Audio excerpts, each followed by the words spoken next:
सहना भवतो सहनौ भुनक्तो सह वीर्यङ्करवावहै तेजस्विनावधीतमस्तु मा विद्विषावहै। ॐ शान्ति शान्ति शान्तिः। ॐ नारायणं पद्मभुवं वसिष्ठं शक्तिं च तत्पुत्रपराशरं च व्यासं शुकं गौडपदं महान्तं गोविन्दयोगीन्द्रमथस्य शिष्यम् श्रीशङ्कराचार्यमथस्य पद्मपादं च हस्तामलकं च शिष्यं तं तोटकं वार्तिककारमन्यान् अस्मद्गुरून् सन्ततमानतोऽस्मि। शङ्करं शङ्कराचार्यं केशवं बादरायणं सूत्रभाष्यकृतौ वन्दे भगवन्तौ पुनः पुनः। सूत्रभाष्यप्रणेतारौ वेदान्ताब्जप्रभाकरौ वन्दे परस्परात्मानौ बादरायणशङ्करौ। श्रुतिस्मृतिपुराणानाम् आलयं करुणालयं नमामि भगवत्पादं शङ्करं लोकशङ्करं। नमामि भगवत्पादशङ्करं लोकशङ्करं। वन्दे तं सच्चिदानन्दं यतिवर्यं महामतिं वेदवेदान्ततारज्ञं सद्गुरुं प्रणतोऽस्म्यहम्। सदाशिवसमारम्भां शङ्कराचार्यमध्यमाम् अस्मदाचार्यपर्यन्तां वन्दे गुरुपरम्पराम्। ॐ नमो ब्रह्मादिभ्यो ब्रह्मविद्यासम्प्रदायकर्तृभ्यो वंशऋषिभ्यो नमो महद्भ्यो नमो गुरुभ्यः। सर्वोपप्लवरहितः प्रज्ञानघनः प्रत्यगर्थो ब्रह्मैवाहमस्मि ब्रह्मैवाहमस्मि। अधीहि भगवो ब्रह्म श्रीमच्छङ्कर भगवत् पूज्यपादमहासद्गुरुभ्यो नमः। श्री श्री सच्चिदानन्देन्द्र सरस्वती सद्गुरुभ्यो नमः। यो ब्रह्माणं विदधाति पूर्वं यो वै वेदांश्च प्रहिणोति तस्मै तन्मदेवमात्मबुद्धिप्रकाशं मुमुक्षुर्वै शरणमहं प्रपद्ये। ॐ शान्ति शान्ति शान्तिः। अग्रे उपस्थितेभ्यः भवद्भ्यः सर्वेभ्यो जिज्ञासुभ्यः हार्दं सप्रणामं स्वागतं व्याहरामि। श्री श्री सच्चिदानंदेन्द्र सरस्वती स्वामिपादानां कर्तृकत्वेन प्रसिद्धा एक विशिष्टा देवभाषायां निबद्धा कृतिः माण्डूक्यरहस्य विवृति इदानीं चिन्तयितव्या। तत्र चतुर्थे अलातशान्ति प्रकरणे चतुष्पञ्चाशी कारिका तद्भाष्यभागः तत्रस्थः रहस्यांशश्च सर्वः इदानीं विचार्यते। अग्रे तावत् श्री श्री स्वामिचरणानां प्रशस्तिश्लोकमेकं पठित्वा तान् शिरसा प्रणम्य अनुग्रहम् आशीर्वादं च स्वीकृत्य प्रकृतं भाष्यभागं विचारयामः। ॐ कषायरहितं काषायवासं स्वरूपनिष्ठं परिपूर्णबोधं वन्दे निशं सच्चिदानन्दरूपं सरस्वतीं ಇಂದ್ರಸಮಾನತೇಜಂ. ಓಂ ಕಷಾಯರಹಿತಂ ಕಾಷಾಯವಾಸಂ ಸ್ವರೂಪನಿಷ್ಠಂ ಪರಿಪೂರ್ಣಬೋಧಂ ವಂದೇ ನಿಶಂ ಸಚ್ಚಿದಾನಂದರೂಪಂ ಸರಸ್ವತೀಂ ಇಂದ್ರಸಮಾನತೇಜಂ. ಓಂ ಶಾಂತಿ ಶಾಂತಿ ಶಾಂತಿ.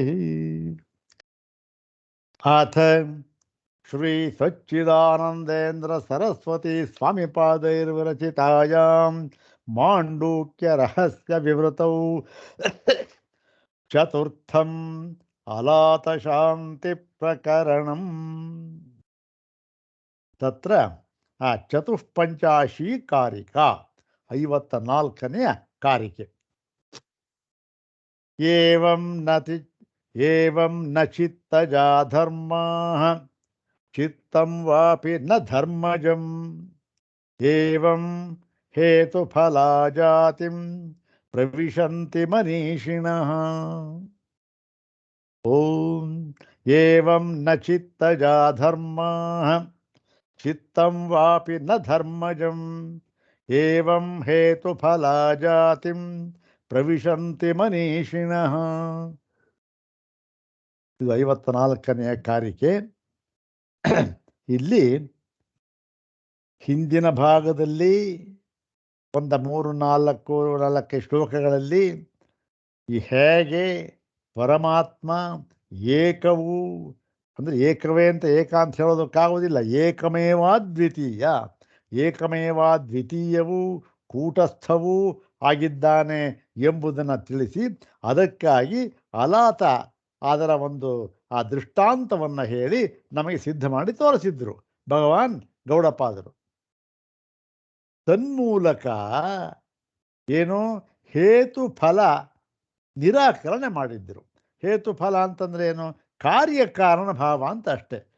ಹೇತು ಅಂತಂದರೆ ಕಾರಣ, ಫಲ ಅಂತಂದರೆ ಕಾರ್ಯ. ಅಂದರೆ ಇನ್ನೊಂದು ಪರಿಭಾಷೆಯಲ್ಲಿ ಏನು ಹೇಳ್ಬೋದು ನಾವು ಅಂದರೆ ಕರ್ತೃತ್ವ ಮತ್ತು ಭೋಕ್ತೃತ್ವ. ಕರ್ತೃತ್ವ ಮತ್ತು ಭೋಕ್ತೃತ್ವ, ಕಾರ್ಯ ಕಾರಣ, ಈ ಭಾವವನ್ನು ನಿರಾಕರಣೆ ಮಾಡಿದ್ದರು ಭಗವಾನ್ ಗೌಡಪಾದರು. ಹಿಂದಿನ ಶ್ಲೋಕದಲ್ಲಿ ಆ ಅಲಾತದ ಉದಾಹರಣೆಯನ್ನು ಕೊಟ್ಟು ಸಿದ್ಧ ಮಾಡಿ ತೋರಿಸಿದ್ದರು. ಈ ಒಂದು ಹೇತುಫಲ ಭಾವವನ್ನು ಹಿಂದೆಯೂ ಕೂಡ ವಿಸ್ತಾರವಾಗಿ ಅದನ್ನು ವಿಚಾರ ಮಾಡಿ ಈ ಹೇತು ಫಲಾಭಾವವನ್ನು ಖಂಡಿಸಿದ್ದರು ಭಗವಾನ್ ಗೌಡಪಾದರು.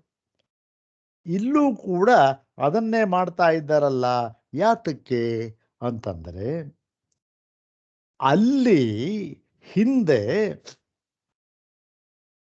ಈ ಮುಖ್ಯವಾಗಿ ವಿಜ್ಞಾನವಾದಿ ಬೌದ್ಧರನ್ನ ಅವರ ವಾದವನ್ನು ನಿರಾಕರಣೆ ಮಾಡುವುದಕ್ಕೋಸ್ಕರ ಈ ಹೇತು ಫಲವನ್ನು ನಿರಾಕರಣೆ ಮಾಡಿದ್ರು ಅಲ್ಲಿ.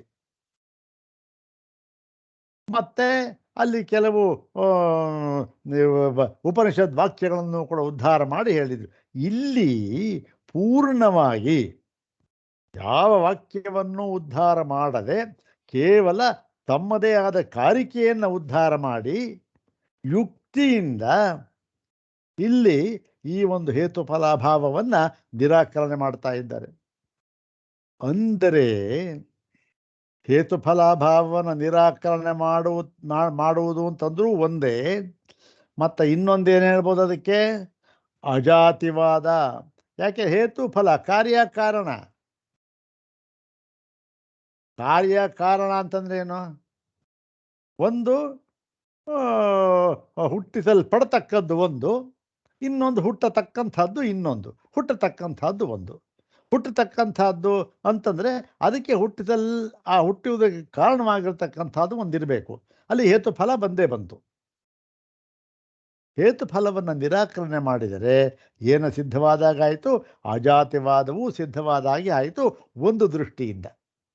ಆದರೆ ಅಜಾತಿವಾದವನ್ನೇ ನೇರವಾಗಿ ಹಿಂದೆ ಬೇಕಾದ ನಿರಾಕರಣೆ ಮಾಡಿದ್ದಾರೆ, ಅದಿರಲಿ.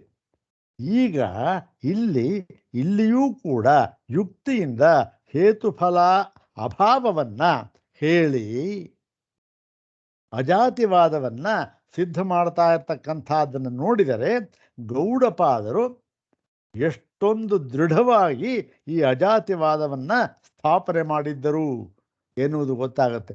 ಮತ್ತೆ ಇನ್ನೊಂದು, ಇಷ್ಟು ದೃಢವಾಗಿ ಅವರು ಇದನ್ನು ನಿರಾಕರಣೆ ಮಾಡುವುದಕ್ಕೆ ಕಾರಣ ಏನಿರಬಹುದು ಅಂತಂದರೆ, ಅಷ್ಟೇ ದೃಢವಾಗಿ ಕಾರ್ಯಕಾರಣ ಭಾವವನ್ನು ಒಪ್ಪುತ್ತಾ ಇರತಕ್ಕಂತಹ ಜನಗಳು ಆವತ್ತಿನ ದಿವಸ ಗೌಡಪಾದರ ಕಾಲದಲ್ಲಿ ಬೇಕಾದಷ್ಟು ಇದ್ದರು. ಅವರೇ ಜಾಸ್ತಿ ಇದ್ದಿದ್ದು. ಕಾರ್ಯಕಾರಣ ಭಾವನ ಹೇತು ಫಲಾಭಾವನ ಒಪ್ಪತಕ್ಕಂಥವರು ಅವರೇ ಜಾಸ್ತಿ ಇದ್ದವರು.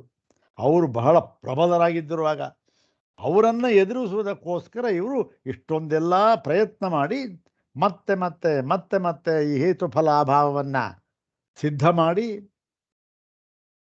ಹೇತು ಫಲಭಾವವನ್ನು ಖಂಡಿಸಿದರು, ಹೇತು ಫಲಾಭಾವವನ್ನು ಸಿದ್ಧ ಮಾಡಿ ತೋರಿಸಿದರು. ಹೌದಾನೆ? ಹೀಗೆ ಮಾಡಿ ತಮ್ಮ ಅಜಾತಿವಾದವನ್ನು ಸ್ಥಾಪನೆ ಮಾಡಿದ್ರು.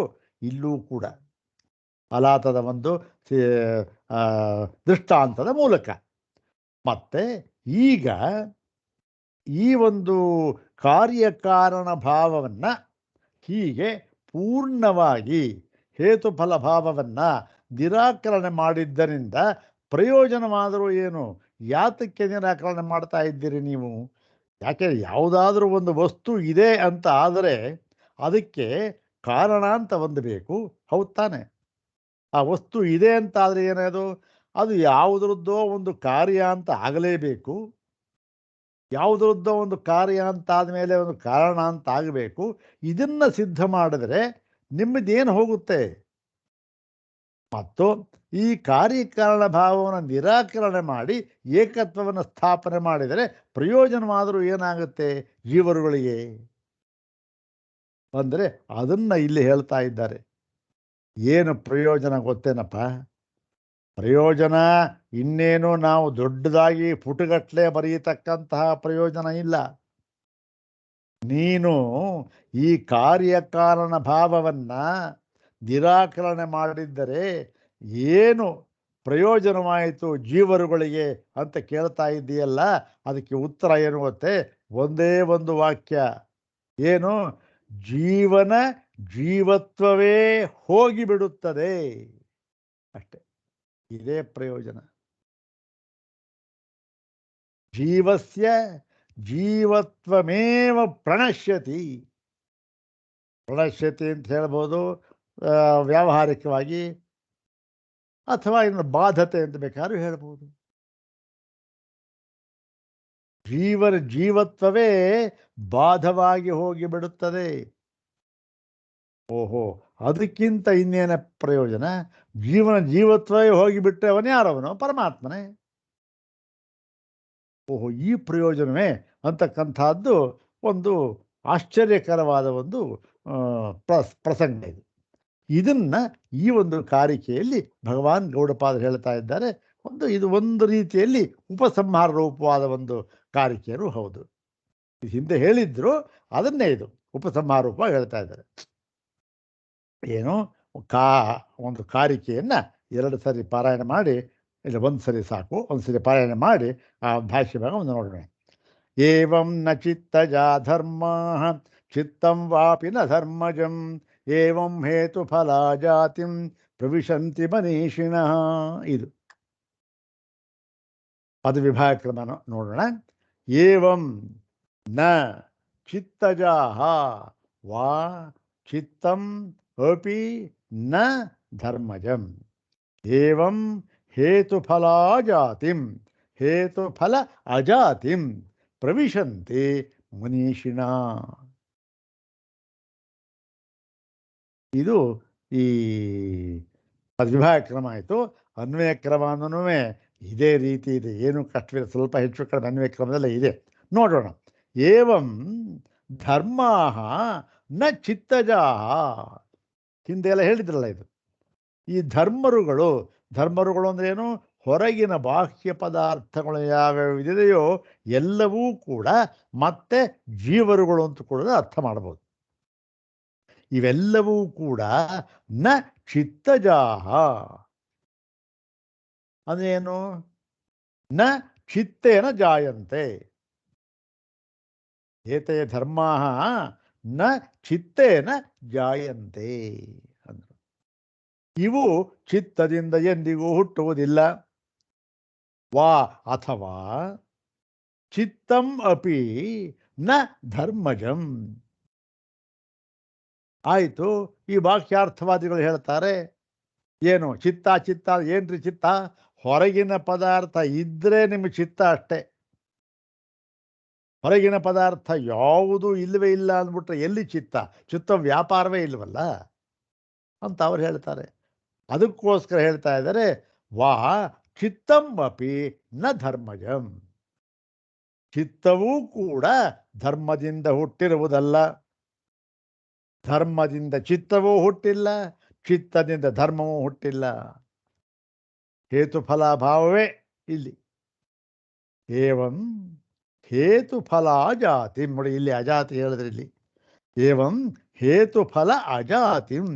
ಹೀಗೆ ಹೇತುಫಲ ಭಾವವನ್ನ ನಿರಾಕರಣೆ ಮಾಡುವುದರ ಮೂಲಕ ಮನೀಷಿಣ ಅಂದರೆ ಜ್ಞಾನಿಗಳು, ವಿವೇಕಿಗಳು, ಅವ್ರಿಗೇನು ಫಲವಾಗುತ್ತೆ ಗೊತ್ತೇನು? ಅಜಾತಿಂ ಪ್ರವಿಶಂತಿ. ಅವರು ಅಜಾತಿಯನ್ನೇ ಪ್ರವೇಶಿಸುತ್ತಾರೆ, ಅಂದರೆ ಅಜಾತಿತ್ವವನ್ನೇ ಪ್ರವೇಶಿಸುತ್ತಾರೆ. ಅಜಾತಿಯನ್ನೇ ಪ್ರವೇಶಿಸುತ್ತಾರೆ ಅಂದರೆ ಅವರೇನು ಸತ್ತೋಗ್ಬಿಡ್ತಾರೆ ಅಂತ ಅಲ್ಲ. ಬದುಕಿದ್ದರೂ ಕೂಡ ಅವರಿಗೆ ಅಜಾತಿತ್ವ ಅಂತಕ್ಕಂಥದ್ದು ಸಿದ್ಧವಾಗುತ್ತೆ. ಇದು ಬದುಕಿದ್ದರೂ ಬದುಕಿರ್ತಾರೆ ಅವರು, ಇಲ್ಲ ಅಂತಲ್ಲ. ಆದರೂ ಕೂಡ ಅವರಿಗೆ ಅಜಾತಿತ್ವ ಅಂದ್ರೇನು? ಯಾವುದು ಕಾರ್ಯವೂ ಅಲ್ಲ, ಕಾರಣವೂ ಅಲ್ಲ, ನಾನು ಕರ್ತೃವೂ ಅಲ್ಲ, ಎದುರಿಗಿರ್ತಕ್ಕಂಥ ಪದಾರ್ಥಗಳು ಆ ಭೋಕ್ತವ್ಯವೂ ಅಲ್ಲ, ಮತ್ತು ನಾನು ಭೋಕ್ತೃವೂ ಅಲ್ಲ. ಭೋಕ್ತವ್ಯ ಅಂತ ಒಂದು ಹೊರಗಿನ ಪದಾರ್ಥ ಇಲ್ಲ, ಭೋಕ್ತೃ ಅಂತ ಒಂದು ಒಳಗಿನ ಪದಾರ್ಥನೂ ಇಲ್ಲ. ಮತ್ತೆ ಇವೆರಡೂ ಇಲ್ಲದೆ ಇರುವಾಗ ಭೋಜನ ಎಂಬತಕ್ಕಂಥ ವ್ಯಾಪಾರವಂತೂ ಇರುವುದಕ್ಕೆ ಸಾಧ್ಯವೇ ಇಲ್ಲ. ಹೀಗೆ ಹೀಗೆ ಹೇತುಫಲ ಅಜಾತಿಂ ಪ್ರವಿಶಂತಿ ಮನೀಷಿಣ. ಹೇತುಫಲದ ಒಂದು ಆ ಅಭಾವ ಇದೆಯಲ್ಲ, ಅದು ಅಜಾತಿಂ. ಅದರ ಸ್ವರೂಪ ಏನು? ಹೇತುಫಲ ನಿರಾಕರಣೆ, ಅಜಾತಿ ಅಷ್ಟೇ ಸ್ಥಾಪನೆ. ಅಜಾತಿತ್ವವನ್ನು ಮನೀಷಿಣ ಜ್ಞಾನಿಗಳು, ವಿವೇಕಿಗಳು ಪ್ರವಿಶಂತಿ ಸೇರುತ್ತಾರೆ ಅಂತ. ಈ ಭಾಷ್ಯಭಾಗ ನೋಡೋಣ. 303ನೇ ಭಾಷ್ಯಭಾಗ. ಏವಂ ಯಥೋಕ್ತೇಭ್ಯೋ ಹೇತುಭ್ಯಃ ಆತ್ಮವಿಜ್ಞಾನ ಸ್ವರೂಪಮೇವ ಚಿತ್ತಂ ಇತಿ ನ ಚಿತ್ತಜ ಬಾಹ್ಯಧರ್ಮಾಃ. ಎಲ್ಲ ಬಾಹ್ಯಧರ್ಮಗಳೂ ಕೂಡ ಈ ಚಿತ್ತದಿಂದ ಹುಟ್ಟಿವೆ, ವಿಜ್ಞಾನದಿಂದ ಹುಟ್ಟಿವೆ ಅಂತ ವಿಜ್ಞಾನವಾದಿಗಳೇನು ಹೇಳ್ತಾ ಇದ್ದಾರೆ, ಅದಕ್ಕೆ ಹೇಳ್ತಾ ಇದ್ದಾರೆ ನೋಡಿ. ಏನು? ಈ ಹಿಂದೆ ಹೇಳಿದ ಕಾರಣಗಳಿಂದ ಆತ್ಮವಿಜ್ಞಾನವೊಂದನ್ನು ಬಿಟ್ಟು ಬೇರೆ ಯಾವ ನೀವು ಹೇಳ್ತಕ್ಕಂತಹ ವಿಜ್ಞಾನವಾಗಲಿ ಅಥವಾ ಇನ್ನೊಂದಾಗಲಿ ಯಾವುದೂ ಇಲ್ಲ. ವಿಜ್ಞಾನ ಸ್ವರೂಪ ಇವೇನು? ಆತ್ಮವಿಜ್ಞಾನದ ಸ್ವರೂಪವೇ ಇವೆಲ್ಲ. ಆತ್ಮವಿಜ್ಞಾನದ ಧರ್ಮಗಳೇ ಇವೆಲ್ಲ. ಈ ವಿಜ್ಞಾನ, ಬಾಹ್ಯ ವಸ್ತುಗಳು ಇವೆಲ್ಲ ಅಷ್ಟೇ. ಇದರ ಒಂದೇ ಪ್ರತಿಬಿಂಬ. ಅದು ಪ್ರತಿಬಿಂಬ ಅಂದರೆ ತಪ್ಪಾಗತ್ತೆ ಹೇಳಬೇಕಲ್ಲ. ಅದು ಏನು? ಇವಕ್ಕೂ ಮತ್ತೆ ಆ ಒಂದು ದ್ವೈತ ಭಾವಕ್ಕೂ, ದ್ವೈತ ವಸ್ತುಗಳಿಗೂ ಕೂಡ ಏನು ಅನನ್ಯತ್ವವನ್ನು ಹೇಳ್ತಾ ಇದ್ದಾರೆ. ಒಂದು ಒಂದು ರೀತಿಯಿಂದ ನೋಡಿದ್ರೆ ಇದು ಏನಂದರೆ ಕಾರ್ಯಕಾರಣ ಅನನ್ಯತ್ವ. ಅದೊಂದು ಅದ್ವೈತ ಸಿದ್ಧಾಂತದ ಒಂದು ಆಧಾರ ಸ್ತಂಭ ಅದು ತಾನೇ. ಅದು ಕಾರ್ಯಕಾರಣ ಅನನ್ಯತ್ವ. ಕಾರ್ಯಕಾರಣ ಅನನ್ಯತ್ವನೇನು? ಕಾರ್ಯವೂ ಇಲ್ಲ, ಕಾರಣವೂ ಇಲ್ಲ. ಕಾರ್ಯವೂ ಒಂದೇ, ಕಾರ್ಯಕಾರಣ ಎರಡೂ ಇಲ್ಲ ಅಂತ ಹೇಳಿದಾಗ ಯಾವುದನ್ನು ಕಾರ್ಯ ಅಂತ ಹೇಳೋದು, ಯಾವುದನ್ನು ಕಾರಣ ಅಂತ ಹೇಳೋದು ಇಲ್ಲ. ಮತ್ತು ನ ಚಿತ್ತಜ ಬಾಹ್ಯಧರ್ಮ. ಮತ್ತು ಬಾಹ್ಯ ಧರ್ಮಗಳೂ ಕೂಡ, ಹೊರಗಿನ ಪದಾರ್ಥಗಳು ಕೂಡ ಚಿತ್ತದಿಂದ ಹುಟ್ಟಿರುವುದಿಲ್ಲ. ನಾಪಿ ಬಾಹ್ಯಧರ್ಮಜಂ ಚಿತ್ತಂ. ಮತ್ತು ಚಿತ್ತವೂ ಕೂಡ ಬಾಹ್ಯಧರ್ಮದಿಂದ ಹುಟ್ಟಿರುವುದಲ್ಲ, ಎರಡೂ ಇಲ್ಲ. ಹೀಗೆ ಸುಲಭವಾಗಿದೆಯಲ್ಲ. ವಿಜ್ಞಾನ ಸ್ವರೂಪಾಭಾಸ ಮಾತ್ರತ್ವಾತ್ ಸರ್ವಧರ್ಮಾಣ ಎಲ್ಲ ಧರ್ಮಗಳು, ಎಲ್ಲ ಜೀವರುಗಳು, ಎಲ್ಲ ವಾಕ್ಯ ಪದಾರ್ಥಗಳು ಕೂಡ ಏನಾಗಿದೆ ನೋಡಿ, ವಿಜ್ಞಾನ ಸ್ವರೂಪ ಆಭಾಸ ಮಾತ್ರತ್ವಾತ್. ಈ ಆತ್ಮವಿಜ್ಞಾನ ಅಂತ ಇದೆಯಲ್ಲ, ಅದರ ಒಂದು ಆಭಾಸ ಮಾತ್ರವಾಗಿದೆ ಅದು. ಏವಂ ನ ಹೇತೋ ಫಲಂ ಜಾಯತೆ ನಾಪಿ ಫಲಾತ್ ಹೇತು. ಆದ್ದರಿಂದ ಹೇತುವಿನಿಂದ ಫಲವೂ ಹುಟ್ಟುವುದಿಲ್ಲ ಮತ್ತು ಫಲದಿಂದ ಹೇತುವು ಹುಟ್ಟುವುದಿಲ್ಲ. ಕಾರ್ಯವೂ ಇಲ್ಲ, ಕಾರ್ಯವೂ ಇಲ್ಲ. ಕಾರಣವು ಕಾರ್ಯದಿಂದ ಹುಟ್ಟುತ್ತದೆ, ಅದೂ ಇಲ್ಲ. ಮತ್ತೆ ಕಾರ್ಯವು ಕಾರಣದಿಂದ ಸೃಷ್ಟಿಸಲ್ಪಡುತ್ತದೆ, ಅದೂ ಇಲ್ಲ. ಯಾಕೆ? ಇರತಕ್ಕಂಥದ್ದು ಯಾವುದು? ಆತ್ಮವಿಜ್ಞಪ್ತಿ ಸ್ವರೂಪ ಮಾತ್ರ, ಬೇರೆ ವಸ್ತುವೇ ಇಲ್ಲ. ಬೇರೆ ವಸ್ತು ಇದೆಯೇನು? ಅದರ ಆಭಾಸ ಮಾತ್ರ. ಹೇಗೆ? ರಜ್ಜು ಸರ್ಪದಂತೆ, ಶುಕ್ತಿಕ ರಜತದಂತೆ, ಮರೀಚಿಕೆಯಂತೆ ಅಷ್ಟೇ. ಅದು ಕಾಣ್ತಲ್ಲ, ಇದು ಕಾಣ್ತಾ ಇದೆ. ಇತಿ ಹೇತುಫಲಯೋ ಅಜಾತಿಂ ಹೇತುಫಲಾಜಾತಿಂ ಪ್ರವಿಶಂತಿ. ಹೇತುಫಲಯೋ ಅಜಾತಿಂ, ಹೇತುವೂ ಹುಟ್ಟಿಲ್ಲ, ಫಲವೂ ಹುಟ್ಟಿಲ್ಲ, ಕಾರ್ಯವೂ ಇಲ್ಲ, ಕಾರಣವೂ ಇಲ್ಲ. ಹೀಗೆ ಹೇತುಫಲಗಳಿಗೆ ಅಜಾತಿಂ, ಅಜಾತಿಯನ್ನ ಪ್ರವಿಶಂತಿ ಅಂದರೆ ಅಧ್ಯವಸಂತಿ ಅಂದರೆ ನಿಶ್ಚಯ ಮಾಡಿ ತಿಳಿದುಕೊಳ್ಳುತ್ತಾರೆ. ಯಾರು? ಮನೀಷಿಣಃ. ಅದು ಮುಂದೆ ಹೇಳ್ತಾರೆ, ಆತ್ಮನಿ ಹೇತುಫಲಯೋ ಅಭಾವಮೇವ ಪ್ರತಿಪದ್ಯಂತೆ. ಆತ್ಮನಲ್ಲಿ ಹೇತುಫಲಗಳಿಗೆ ಯಾವ ಜಾಗವೂ ಎಳ್ಳಷ್ಟು ಇಲ್ಲ. ಹೇತುಫಲಗಳ ಅಭಾವವನ್ನೇ ಅವರು ತಿಳಿಯುತ್ತಾರೆ. ಅವರು ಅಂದರೆ ಯಾರು? ಬ್ರಹ್ಮವಿದ ಇತ್ಯರ್ಥ. ಬ್ರಹ್ಮವಿದ ಅಂದರೆ ಇಲ್ಲಿ ಏನೋ 106 ವರ್ಷ ತಪಸ್ ಮಾಡಿ ಯಾರೋ ಈಶ್ವರನಲ್ಲಿ ಒಲಿಸ್ಕೊಂಡ್ರು ಹಾಗಲ್ಲ. ಇಲ್ಲಿ ವಿವೇಕಿಗಳು ಅಂತ ಅರ್ಥ ಅಷ್ಟೇ, ಇನ್ನೇನಿಲ್ಲ. ಜ್ಞಾನಿಗಳು, ವಿವೇಕಿಗಳು. ಏನು ವಿವೇಕ? ಆತ್ಮಾನಾತ್ಮ ವಿವೇಕ ಅಷ್ಟೆ. ಆತ್ಮ ಯಾವುದು, ಅನಾತ್ಮ ಯಾವುದು, ಆತ್ಮಕ್ಕಿಂತ ಅನಾತ್ಮ ಭಿನ್ನವಾಗಿ ಇದೆಯಾ ಇಲ್ಲವಾ? ಇಲ್ಲವಾ ಅಂದರೆ ತೋರ್ತಾ ಇದೆಯಲ್ಲ, ಅದಕ್ಕೆ ಕಾರಣ ಏನು? ಇದನ್ನೆಲ್ಲ ತರ್ಕ ಮಾಡಿ, ತರ್ಕದಿಂದ ಮತ್ತು ಉಪನಿಷದ್ ವಾಕ್ಯಗಳ ಆಧಾರದಿಂದ ಮತ್ತೆ ಅನುಭವದಿಂದ ಯಾರು ತಿಳಿದುಕೊಂಡಿರುತ್ತಾರೆಯೋ ಅವರೇ ಬ್ರಹ್ಮವಿದರು, ಅವರೇ ಜ್ಞಾನಿಗಳು, ಅವರೇ ವಿವೇಕಿಗಳು. ಇವರು ಹೀಗೆ ತಿಳಿಯುತ್ತಾರೆ. ಏನು? ಹೇತುಫಲಗಳಿಗೆ ಅಭಾವವೇ ಪ್ರತಿಪದ್ಯಂತೆ. ಇದು ಭಾಷ್ಯ ಭಾಗ ಆಯಿತು. ವಿವೃತ್ತಿ ಭಾಗನೂ ಅಷ್ಟೇ. ಇದರದ್ದೇ ಇದೇನೋ ಒಂದು ವಿಶೇಷವಾದ ಅರ್ಥ ಅಂತಕ್ಕಂಥದ್ದೇನೂ ಇಲ್ಲ. ನೋಡೋಣ. ಚಿತ್ತಸ್ಯ ಧರ್ಮಾಣಾಂಚ ಕಾರ್ಯಕಾರಣತ್ವ ಅಭಾವೇ ಹೇತು. ಚಿತ್ತ ಮತ್ತು ಧರ್ಮ, ಹೊರಗಿನ ಪದಾರ್ಥಗಳು ಎರಡಕ್ಕೂ ಕೂಡ ಕಾರ್ಯಕಾರಣ. ಇಲ್ಲಿ ಚಿತ್ತಾಧರ್ಮ ಅಂತಂದರೆ ಇಲ್ಲಿ ಬೌದ್ಧರು ಹೇಳ್ತಕ್ಕಂತಹ ಒಂದು ವಿಜ್ಞಾನ ಮತ್ತು ಬಾಹ್ಯ ಧರ್ಮ, ಇವೆರಡಕ್ಕೂ ಕೂಡ ಕಾರ್ಯಕಾರಣತ್ವ ಅಭಾವ. ಎಲ್ಲವೂ ಕೂಡ ವಿಜ್ಞಾನದಿಂದ ತೋರ್ತಾ ಇದೆ ಅಂತಕ್ಕಂಥ ವಿಜ್ಞಾನ ಕಾರಣ ಮತ್ತು ಬಾಹ್ಯ ವಸ್ತು ಕಾರ್ಯ ಅಂತ ಹೇಳ್ತಾ ಇದ್ದಾರಲ್ಲ, ಅದನ್ನು ಅದರ ಅಭಾವವನ್ನು ಯಾರು ತಿಳಿಯುತ್ತಾರೋ ಅದನ್ನು ತಿಳಿಯುವುದಕ್ಕೆ ಕಾರಣವಾದರೂ ಏನು, ಮತ್ತು ತಿಳಿದರೆ ಏನು ಫಲವಾಗುತ್ತೆ ಅಂತನ್ನು ಹೇಳ್ತಾ ಇದ್ದಾರೆ.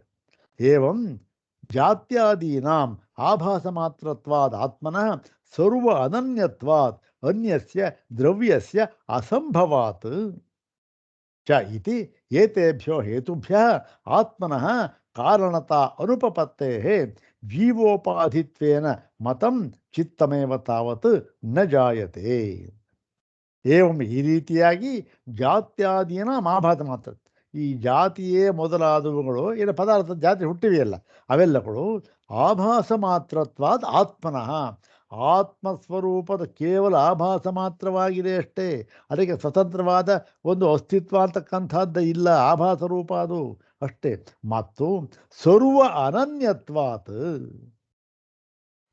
ಅಂದರೆ ಅದೆಲ್ಲ ಆತ್ಮತತ್ವ ಅಂತಕ್ಕಂಥದ್ದು ಎಲ್ಲದಕ್ಕಿಂತ ಬೇರೆಯಾಗಿ ಇದೆ. ಮತ್ತು ಅನ್ಯಸ್ಯ ದ್ರವ್ಯಸ್ಯ ಅಸಂಭವ, ಇದಕ್ಕಿಂತ ಭಿನ್ನವಾಗಿ ಇನ್ನೊಂದು ದ್ರವ್ಯ, ಇನ್ನೊಂದು ಪದಾರ್ಥ ಅಂತಕ್ಕಂಥದ್ದು ಇಲ್ಲವೇ ಇಲ್ಲ, ಅಸಂಭವಾತು. ಈ ಕಾರಣಗಳಿಂದ ಏನಾಗುತ್ತೆ? ಆತ್ಮನಿಗೆ ಕಾರಣತ ಆತ್ಮನು ಕಾರಣ ಮತ್ತು ಧರ್ಮಗಳು ಕಾರ್ಯ ಅಂತ ಇದೆಯಲ್ಲ, ಇದು ಅರೂಪಪತ್ತೆ, ಇದು ಹೊಂದದೇ ಇರುವುದರಿಂದ ಮತ್ತು ಜೀವೋಪಾಧಿತ್ವೇನ ಚಿತ್ತಂ, ಓಹೋ ಈ ಚಿತ್ತವು ಜೀವೋಪಾಧಿಕವಾಗಿದೆ, ಜೀವನಿಗೆ ಇದು ಉಪಾಧಿಯಾಗಿದೆ ಅಂತ ಎಲ್ಲ ಹೇಳ್ತಾರಲ್ಲ ಇದರ ಮತಗಳು, ಬೇರೆ ಬೇರೆ ಮತದವರು. ಅದು ತಾವತ್ ಮೊದಲನೇದಾಗಿ ನ ಜಾಯತೆ, ಅದು ಉದ್ಭವಿಸುವುದೇ ಇಲ್ಲ, ಯಾವುದು ಉದ್ಭವಿಸುವುದಿಲ್ಲ. ತಸ್ಯ ಆತ್ಮವಿಜ್ಞಾನ ಸ್ವರೂಪ ವ್ಯತಿರೇಕಾತ್ ಇತಿ ಸಿದ್ಧ, ಆತ್ಮಸ್ವರೂಪ ಅವ್ಯತಿರೇಕಾತ್ ಇತಿ ಸಿದ್ಧಂ. ಯಾಕೆ ಅಂದರೆ ಅವೆಲ್ಲವೂ ಕೂಡ, ಆ ಎಲ್ಲ ಧರ್ಮಗಳಿದೆಯಲ್ಲ, ಹೊರಗಿನ ಪದಾರ್ಥಗಳು ಜೀವಗಳು ಅಂತ ಯಾರೇ ಎಲ್ಲವೂ ಕೂಡ ಆತ್ಮವಿಜ್ಞಾನ ಸ್ವರೂಪ ಅವ್ಯತಿರೇಕಾದಿತಿ ಸಿದ್ಧಂ. ಅಂದರೆ ಆತ್ಮವಿಜ್ಞಾನ ಸ್ವರೂಪಕ್ಕಿಂತ ಬೇರೆಯದಾಗಿ ಇರುವುದಿಲ್ಲ ಎಂಬುದನ್ನು ಸಿದ್ಧ ಮಾಡಿ ತೋರಿಸಿದ್ದೇವೆ, ಸಿದ್ಧವಾಗಿದೆ. ಅತಯೇವ ನ ಚಿತ್ತಜ ಧರ್ಮ ಬಾಹ್ಯಭಾವ, ಆದ್ದರಿಂದ ಈ ಎಲ್ಲ ಬಾಹ್ಯಭಾವಗಳು, ಹೊರಗಿನ ಪದಾರ್ಥಗಳು, ಧರ್ಮಗಳು ಇದು ಚಿತ್ತದಿಂದ ಹುಟ್ಟಿರುವುದಲ್ಲ ಅಂತ ಹೇಳಿ, ನಾಪಿ ಚಿತ್ತಂ ಬಾಹ್ಯ ಧರ್ಮಜಂ, ಈ ಚಿತ್ತವೂ ಕೂಡ ಈ ಬಾಹ್ಯ ಧರ್ಮದಿಂದ ಹುಟ್ಟಿಲ್ಲ.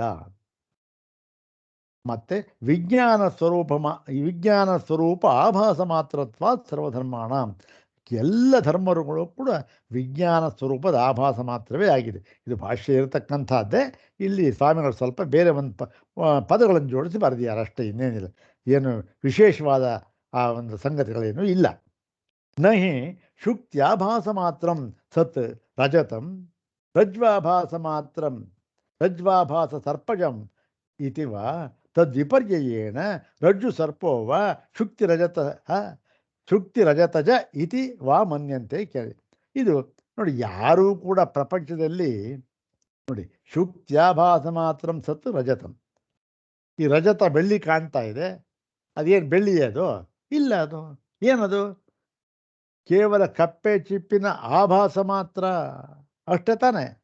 ಅದನ್ನು ಎಲ್ಲಾದರೂ ಕೂಡ ರಜ್ವಾಭಾಸ ಸರ್ಪಜಮ್ಮಿತಿ, ಅದು ರಜ್ಜುವಿನಲ್ಲಿ ತೋರತಕ್ಕಂಥ, ವಿಕಲ್ಪವಾಗಿ ತೋರ್ತಾ ಇರ್ತಕ್ಕಂಥ ಸರ್ಪದಿಂದ ಹುಟ್ಟಿದ್ದು ಅಂತ ಎಲ್ಲರೂ ತಿಳಿತಾರೆ. ಒಂದು ಸಂಬಂಧವೇ ಇಲ್ಲ. ಯಾಕೆ? ಎರಡೂ ವಿಕಲ್ಪಗಳು. ಮತ್ತು ತದ್ವಿಪರ್ಯಯೇಣ, ಮತ್ತು ವೈಸ್ ವರ್ಷ, ಅದನ್ನು ಹೀಗೂ ಕೂಡ ತಿಳಿಯೋಲ್ಲ. ರಜ್ಜು ಸರ್ಪೋವ ಶುಕ್ತಿರಜತಃ ಇತಿ, ರಜ್ಜು ಸರ್ಪವು ಶುಕ್ತಿರಜದಿಂದಲೂ ಹುಟ್ಟಿಲ್ಲ, ಶುಕ್ತಿರಜತವು ರಜ್ಜು ಸರ್ಪದಿಂದಲೂ ಹುಟ್ಟಿಲ್ಲ. ಹುಟ್ಟಿದೆ ಅಂತಕ್ಕಂಥದ್ದು ಯಾರೂ ಹೇಳುವುದಿಲ್ಲ ಅಂತ ಹೇಳಿ, ಆ ಹಿಂದೆ ಅದನ್ನು ಹೇಳಿದ್ರಲ್ಲ 46ನೇ ಕಾರಿಕೆಯಲ್ಲಿ, ಏವಂ ನ ಜಾಯತೆ ಚಿತ್ತಂ ಏವಂ ಧರ್ಮ ಅಜಾಸ್ಮೃತ, ಹೇಳಿದ್ದನ್ನೇ ಇಲ್ಲಿ ಹೇಳ್ತಾ ಇದ್ದಾರೆ. ಏವಮೇವ ವಿಜಾನಂತೋ ನ ಪತಂತಿ ವಿಪರ್ಯಯೇ, ಚಿತ್ತದಿಂದಲೂ ಹುಟ್ಟಿಲ್ಲ ಧರ್ಮಗಳು, ಮತ್ತು ಧರ್ಮದಿಂದ ಚಿತ್ತವೂ ಹುಟ್ಟಿಲ್ಲ. ಈ ರೀತಿ ಯಾರು ತಿಳಿಯುತ್ತಾರೋ ಅವರು ಈ ಸಂಸಾರದಲ್ಲಿ ಬೀಳುವುದಿಲ್ಲ ಅಂತಕ್ಕಂಥದ್ದು ಹಿಂದೆಯೇ ನಾವು ಹೇಳಿದ್ದೇವೆ. ಇತ್ಯತ್ರ ವಿಜ್ಞಾನವಾದಿ ಸಮ್ಮತಂ ಚಿತ್ತಂ ನೈವ ಜಾಯತೆ, ಇಲ್ಲಿ ಹೇಳಿದ್ದಾರೆ. ಇಲ್ಲಿ ವಿಜ್ಞಾನವಾದಿ ಒಪ್ಪತಕ್ಕಂತಹ ಆ ಒಂದು ಚಿತ್ತ ಅಂತ ಏನಿದೆ, ಅದು ನೈವ ಜಾಯತೆ, ಅದು ಹುಟ್ಟುವುದೂ ಇಲ್ಲ. ಚಿದ್ರೂಪಾತ್ಮನಃ ವ್ಯತಿರೇಕೇಣ ಅದರ್ಶನಾದಿತಿ ಉಕ್ತಂ, ಅದೇನದು? ಈ ಚಿದ್ರೂಪವಾದ ಆತ್ಮನಿಗಿಂತ ವ್ಯತಿರೇಕವಾಗಿ ಎಂದಿಗೂ ಇರುವುದಕ್ಕೆ ಸಾಧ್ಯವಿಲ್ಲ ಎಂಬುದನ್ನು ನಾವು ಆಗಲೇ ಉಕ್ತಂ ಹೇಳಿ ಆಗಿದೆ. ಮತ್ತು ಇಹತು ಕಾರ್ಯಕಾರಣ ಭಾವಂ ಅಂಗೀಕುರ್ವತಾಂ ಪ್ರಕ್ರಿಯಾಂ ಅವಲಂಬ್ಯಾಪಿ ಚಿತ್ತಸ್ಯ ಬಾಹ್ಯಧರ್ಮಾಣಾಂಚ ಪರಸ್ಪರ ಕಾರಣತ ನ ಶಕ್ಯ ಉಪಪಾದನ. ಅಲ್ಲ ಸ್ವಾಮಿ, ಹಿಂದೆ ಹೇಳಿದ್ರಲ್ಲ, ತಿರುಗಿ ಇಲ್ಲಿ ಯಾಕೆ ಹೇಳ್ತಾ ಇದ್ದೀರಿ ಅಂತಂದರೆ, ನೋಡಪ್ಪ ಇಲ್ಲಿ ಯಾತಕ್ಕೆ ಗೊತ್ತರ ಹೇಳ್ತಾ ಇದ್ದಿ, ಇಲ್ಲಿದೆ ಇಷ್ಟೇ, ಏನಿಲ್ಲ. ಇಲ್ಲಿ ಕಾರ್ಯಕಾರಣ ಭಾವವನ್ನು ಯಾರು ಒಪ್ಪಿ, ಕಾರ್ಯಕಾರಣ ಭಾವನ ಒಪ್ಪಿ ಆ ಒಂದು ಪ್ರಕ್ರಿಯೆಯನ್ನು ಅವಲಂಬಿಸಿರ್ತಾರೋ ಅವರ ದೃಷ್ಟಿಯಲ್ಲಿಯೂ ಕೂಡ ಚಿತ್ತದಿಂದ ಬಾಹ್ಯ ಧರ್ಮವು ಹುಟ್ಟುವುದಿಲ್ಲ, ಬಾಹ್ಯ ಧರ್ಮದಿಂದ ಚಿತ್ತವು ಹುಟ್ಟುವುದಿಲ್ಲ. ಎರಡಕ್ಕೂ ಪರಸ್ಪರ ಕಾರಣತಾಭಾವ ಅಂತಕ್ಕಂಥದ್ದು ಇರುವುದೇ ಇಲ್ಲ ಎಂಬುದನ್ನು ಇಲ್ಲಿ ತೋರಿಸಿದ್ದೇವೆ ಅಷ್ಟೇ, ಯುಕ್ತಿಯಿಂದ ಅಷ್ಟೇ ಹೊರತು ಹಿಂದೆ ಹೇಳಿದ್ದೇನೆ ಇಲ್ಲಿ ಹೇಳ್ತಾ ಇದ್ದೇವೆ ಅಷ್ಟೇ. ಇಲ್ಲಿ ಏನು ಕಾರ್ಯಕಾರಣ ಭಾವನ ಒಪ್ಪಿ ಯಾರು ಈ ಒಂದು ಪ್ರಸಂಗವನ್ನು ಹೇಳ್ತಾ ಇದ್ದಾರೋ ಅವರಿಗೆ ಹೇಳ್ತಾ ಇದ್ದೇವೆ ಅಷ್ಟೇ. ಮತ್ತು ಚಿತ್ತಾದೀನಾಂ ಅದ್ರವ್ಯತ್ವಾತ್ ಇತರೇತರ ಅನ್ಯತ್ವಯೋಗಾತ್ ಚ ಅಲಾತ ಆಕಾರ ಆಭಾಸವತ್ ಇತಿ ಯುಕ್ತ್ಯವಷ್ಟಂಭೇನೈವ ಚಿತ್ತಾದ್ಯಜಾತಿ ಸಾಧ್ಯತೆ ಇತಿ ವಿಶೇಷ. ಇಲ್ಲಿ ನಾವೇನು ಹೇಳಿದ್ವಿ, ಚಿತ್ತಾದಿಯ ಚಿತ್ತವೇ ಮುಂತಾದವುಗಳು, ವಿಜ್ಞಾನ ಅಂತ ಏನು ಹೇಳಿದ ಬೌದ್ಧರು, ಅದೇ ಮುಂತಾದವುಗಳು ನಾಮ ದ್ರವ್ಯತ್ವಾದ ಚಿತ್ತಾದೀನಾಂ ಅದ್ರವ್ಯತ್ವಾದ. ನೋಡಿ ಸಂಧಿ ಹೇಗೆ ಮಾಡ್ಕೋಬೇಕು ಅಂದರೆ ಚಿತ್ತಾದೀನಾಂ ಅದ್ರವ್ಯತ್ವಾತ್. ಈ ಚಿತ್ತ ಅವೆಲ್ಲ ಇದೆಯಲ್ಲ ಅವೆಲ್ಲ ಅದ್ರವ್ಯಗಳು, ಅಪದಾರ್ಥಗಳು, ಅವೆಲ್ಲ ಇಲ್ಲದೇ ಇರತಕ್ಕಂಥ ಪದಾರ್ಥಗಳು. ಹಾಗಿರೋದರಿಂದ ಇತರೇತರ ಅನ್ಯತ್ವ ಯೋಗಾಚ ಮತ್ತು ಒಂದಕ್ಕೊಂದು ಬೇರೆ ಎಲ್ಲವಾಗಿರುವುದರಿಂದ, ಒಂದಕ್ಕೊಂದು ಬೇರೆ ಅಲ್ಲವೇ ಇಲ್ಲ, ಕಾರ್ಯ ಬೇರೆ ಕಾರಣ ಬೇರೆ ಅಂತ ಇಲ್ಲವೇ ಇಲ್ಲ. ಹೀಗಿರುವ ದ್ರವ್ಯ ಇತರೇತರ ಅನ್ಯತ್ವ ಯೋಗಾತ್ ಇತರೇತರ ಅನ್ಯತ್ವ ಯೋಗಾತ್ ಚ ಮತ್ತು ಅಲಾತಾಕಾರ ಭಾಸವದು. ಹೇಗೆ ಹುಳ್ಳಿಯ ಆಕಾರದಂತೆ ಕೇವಲ ಆಭಾಸ ಮಾತ್ರವಾಗಿದೆಯೋ ಅದರಂತೆ ಇದು ಎಂಬುದಾಗಿ ಇಲ್ಲಿ ನಾವು ಯುಕ್ತ್ಯವಷ್ಟಂಭೇನೈವ, ಅವಷ್ಟಂಭ ಅಂದರೆ ಆಶ್ರಯ, ಅಂದರೆ ಯುಕ್ತಿಯನ್ನೇ ಆಶ್ರಯಿಸಿ ಏನು ಮಾಡಿದ್ದೇವೆ, ಚಿತ್ತಾದಿ ಅಜಾತಿ ಸಾಧ್ಯತೆ ಇದು ವಿಶೇಷ. ಚಿತ್ತವೇ ಮುಂತಾದವುಗಳು ಅಜಾತಿ ಅಂದರೆ ಯಾವುದು ಹುಟ್ಟೇ ಇಲ್ಲ ಎಂಬತಕ್ಕಂಥದ್ದನ್ನು ನಾವು ಸಾಧಿಸಿ ತೋರಿಸಿದ್ದೇವೆ ಅಂತ ಇಲ್ಲಿ ಅದೊಂದು ಮಾತ್ರ ವಿಶೇಷ ಅಷ್ಟೇ. ಮತ್ತು ಕೊನೆಯ ಭಾಗದಲ್ಲಿ ಹೇಳ್ತಾ ಇದ್ದಾರೆ, ಈ ರೀತಿ ಮಾಡೋದಲ್ಲ ಪ್ರಯೋಜನ ಏನು, ಫಲ ಹೇಳಬೇಕಲ್ಲ, ಫಲ ಚಿತ್ತಾದ್ಯಜಾತಿ ನಿಶ್ಚಯೇನ ಪ್ರಯೋಜನಂ. ಹೀಗೆ ಚಿತ್ತವೇ ಮುಂತಾದವುಗಳು ಯಾವುದೂ ಕೂಡ ಹುಟ್ಟೇ ಇಲ್ಲ, ಕಾರ್ಯಕಾರಣ ಭಾವ ಇಲ್ಲವೇ ಇಲ್ಲ ಒಂದನ್ನು ಸಿದ್ಧ ಮಾಡುವುದರಿಂದ ಏನಾದರೂ ಪ್ರಯೋಜನ ಇರಬೇಕಲ್ಲ ಸ್ವಾಮಿ, ಆ ಪ್ರಯೋಜನವಾದರೂ ಏನು ಅಂತೆ ಅದಕ್ಕೆ ಹೇಳ್ತಾ ಇದ್ದಾರೆ. ಏವಂ ಚಿತ್ತಾದೀನಾಂ ಅಜಾತೌ ಸಿದ್ಧಾಯಾಂ ಕಿಂ ಫಲತಿ ಇತಿ. ಹೀಗೆ ಚಿತ್ತಾದೀನಾಂ ಚಿತ್ತಾದಿಗಳಿಗೆ ಅಜಾತೌ ಸಿದ್ಧಾಯಾಂ, ಇದು ಸತ್ಯಸಪ್ತಮಿ ಸ್ತ್ರೀಲಿಂಗ, ಅಜಾತೌ ಸಿದ್ಧಾಯಾಂ ಅಜಾತಿಯೇ ಸಿದ್ಧವಾಗಿರುವಲ್ಲಿ ಕಿಂ ಫಲತಿ ಏನು ಫಲವಾಗುತ್ತೆ ಅಂದರೆ ತತ್ರಾಹ ಅಲ್ಲಿ ಆಯ್ತು ಹೇಳ್ತೇವೆ ಅಂತ ಹೇಳಿ, ಏವಂ ಉಕ್ತ ಹೇತುತಃ ಏವ, ಈ ರೀತಿಯಾಗಿ ನಾವು ಹಿಂದೆ ಹೇಳಿದ ಕಾರಣದಿಂದಲೇ ಮನೀಷಿಣಃ ಬ್ರಹ್ಮವಿದ, ಅಂದರೆ ಮನೀಷಿಣಃ ಬ್ರಹ್ಮವಿದರು ಮನೀಷಿಗಳು ವಿವೇಕಿಗಳು ಹೇತೋ ಧರ್ಮಾಧರ್ಮ ರೂಪಾತ್, ಈ ಧರ್ಮಾಧರ್ಮ ರೂಪವಾಗಿರತಕ್ಕಂತಹ ಹೇತುವಿನಿಂದ ಫಲಂ ಶರೀರಂ, ಅಂದರೆ ಫಲವಾಗಿರತಕ್ಕಂಥ ಶರೀರವು ಹುಟ್ಟುವುದಿಲ್ಲ. ನಾಪಿ ಫಲಾತ್ ಹೇತು ರೀತಿ, ಫಲದಿಂದ ಹೇತುವು ಹುಟ್ಟುವುದಿಲ್ಲ, ಹೇತುವು ಫಲದಿಂದ ಹುಟ್ಟುವುದಿಲ್ಲ, ಫಲವೂ ಹೇತುವಿನಿಂದ ಹುಟ್ಟುವುದಿಲ್ಲ ಎನ್ನುವುದನ್ನು ಹೇತು ಫಲ ಅಜಾತಿಂ, ಹೇತು ಫಲಯೋ ಅಜಾತಿಂ, ಹೇತು ಫಲಗಳಿಗೆ ಅಜಾತಿಯನ್ನು ಪ್ರವಿಶಂತಿ ಅಧ್ಯವಸಂತಿ, ಅವರು ಆ ಒಂದು ಭಾವವನ್ನು ಅನುಭವಕ್ಕೆ ತಂದುಕೊಳ್ಳುತ್ತಾರೆ, ಅನುಭವಿಸುತ್ತಾರೆ. ಅಧ್ಯವಸಾಯ ಅಂದರೆ ನಿಶ್ಚಯದಿಂದ ತಿಳಿದುಕೊಳ್ಳುತ್ತಾರೆ ಅಂತ ಅರ್ಥ. ಅಧ್ಯವಸ್ಯತಿ ಅಂದರೆ ನಿಶ್ಚಯೇನ ಮನ್ಯತೆ ಅಂತ ಅರ್ಥ. ನಿಶ್ಚಯ ಮಾಡಿ ತಿಳಿದುಕೊಳ್ಳುತ್ತಾರೆ ಅಂದರೆ ಇನ್ಯಾವ ಒಂದು ಸಂಶಯವೂ ಕೂಡ ಅದರಲ್ಲಿ ಇರುವುದಿಲ್ಲ. ಅಧ್ಯವಸ್ಯಂತಿ ಅಂಥೇಳಿ ಆತ್ಮನಿ ಹೇತುಫಲಯೋ ಸರ್ವಥಾ ಅಭಾವಮೇವ ಪ್ರತಿಪದ್ಯಂತೆ ಬ್ರಹ್ಮವಿದ ಇತ್ಯರ್ಥ. ಹೀಗೆ ಆತ್ಮನಲ್ಲಿ ಹೇತು ಫಲಗಳಿಗೆ ಅಂದ್ರೇನೋ, ಆತ್ಮನು ನೋಡ್ರಿ ಇವೆಲ್ಲದಕ್ಕೂ ಕೂಡ ಆತ್ಮನೇ ಕಾರಣ, ಮತ್ತೆ ಇವೆಲ್ಲವೂ ಕೂಡ ಇದ್ದರೆ ಆತ್ಮ ಇರ್ತಾನೆ. ಈಗಲೂ ಹೇಳ್ತಾರಲ್ಲ ಕೆಲವರು, ಏನ್ರಿ ಪರಮಾತ್ಮ ಪರಮಾತ್ಮ ಅಂತ ಹೇಳ್ತಿರಲ್ಲ, ಭಕ್ತರು ಇದ್ದರೆ ಪರಮಾತ್ಮ, ಪರಮಾತ್ಮ ಇದ್ದರೆ ಎರಡೂ ಒಂದು ಅನ್ಯೋನ್ಯ ಆಶ್ರಯ. ಹೀಗೆ ಈ ಖಂಡಿತವಾಗಿಯೂ ಇಲ್ಲ. ಆತ್ಮನೇ ಹೇತುಫಲಯೋ, ಆತ್ಮನಲ್ಲಿ ಹೇತುಫಲಗಳಿಗೆ ಸರ್ವಥಾ ಅಭಾವಮೇವ ಪ್ರತಿಪದ್ಯಂತೆ ಬ್ರಹ್ಮವಿಧ. ಸರ್ವಥಾ ಅಭಾವ, ಹೇತುವೂ ಇಲ್ಲ ಫಲವೂ ಇಲ್ಲ. ಈಗ ನೋಡಿ, ಆತ್ಮನಲ್ಲಿ ಹೇತುವೂ ಇಲ್ಲ ಫಲವೂ ಇಲ್ಲ ಏನೂ ಇಲ್ಲ ಅಂತ ಹೇಳುವಾಗ ಆ ಆತ್ಮನನ್ನು ಆತ್ಮ ಅಂತ ಹೇಳುವುದು ಎಷ್ಟು ಮಟ್ಟಿಗೆ ಸಮಂಜಸ? ಅದೂ ಕೂಡ ತಪ್ಪೇ. ಆಪ್ತ ಅಂತಂದೇನು? ಹೆಚ್ಚಾಪ್ನೋತಿ ಯದಾದತ್ತೆ ಹೆಚ್ಚಾತ್ತಿ ವಿಷಯಾನ್ಯ ಅಂದ್ಬಿಟ್ಟು ಏನು ಹೆಚ್ಚಾಪ್ನೋತಿ ಯದಾದತ್ತೆ, ಏನು ಆಪ್ನೋತಿ ಆದತ್ತೆ, ಬೇರೆ ಏನು ಆಪ್ನೋತಿ ಆದತ್ತೆ? ಆಪ್ನೋತಿ ಆದತ್ತೆಗೆ ವಿಷಯವೇ ಇಲ್ವಲ್ಲ. ಹಾಗಿದ್ರೆ ಆತ್ಮ ಅಂತ ಹೇಗ್ರಿ ಹೇಳೋಕ್ಕಾಗುತ್ತೆ? ನಿಜವಾಗಿ ಹೇಳೋದಾದರೆ ಏನೂ ಹೇಳೋಕ್ಕಾಗೋದಿಲ್ಲ. ಏನು? ಮೌನಮೇವ ಶರಣಂ ಅಷ್ಟೇ. ಏನಾದ್ರು ಹೇಳಬೇಕಲ್ಲ, ಇದು ಹೇಗಾಗುತ್ತೆ? ಅದಕ್ಕೋಸ್ಕರ ಆತ್ಮ ಅಂತ ಹೇಳಬೇಕಷ್ಟೆ.